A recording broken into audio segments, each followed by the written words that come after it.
if you haven't noticed, the Motorola of today isn't the same as the Motorola of the past.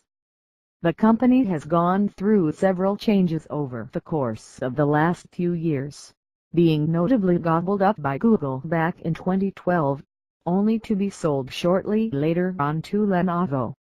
You'd think that the new Motorola, now a Lenovo company, would have been absorbed entirely and be given a clean slate, but it seems as though that's not the case, as Lenovo's influence is yet to have any profound presence in Motorola's way of doing things. That realization became more evident when its latest Moto X smartphones were revealed a couple months ago, bringing forth some upgrades that make them spec beasts like much of their rivals in the space, all the while being accompanied by affordable for the class price tags.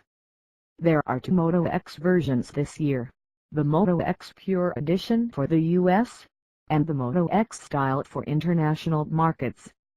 The two devices are almost identical in terms of both hardware and software, with the only difference being that the Moto X Pure Edition is sold unlocked, and has all the needed LTE bands for the US market. It'll also be the one that's going to be the focus of this review. Going for an intriguing fusion of mostly vanilla Android software with an alluring $399.99 cost, the Moto X Pure Edition absolutely seems to be our kind of smartphone. Let's take a deeper look. What's most apparent here is the significant size increase, going from a manageable one with last year's Moto X, to a size that puts it into football category. Certainly, it's tougher to grasp comfortably with one hand, but it's not tougher to hold than, say, the Galaxy Note 5. Some won't be thrilled by the increase in size and weight, but we find it still pleasant enough to operate without feeling that its size is too overbearing.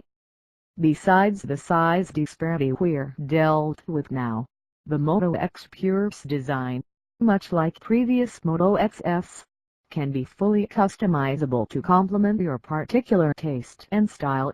This alone is what makes it undeniably cool and still different. Sure, its design might not directly exude the premium finish of some other high-class smartphones out there, but when you can't choose base colors for its chassis, accent colors, and even add an engraving, all without any additional cost tacked on, it's impressively satisfying in how we're given control to how it ends up looking. In addition, particular color combinations help to make its design stand out even more. Well, just know that certain materials, like the wood and leather options, do incur higher price points.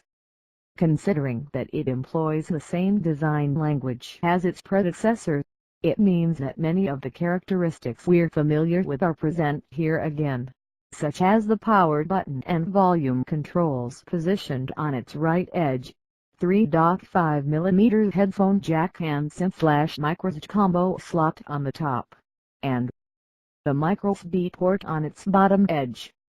This time, however, we now have true dual front firing speakers, which is always an appreciated asset.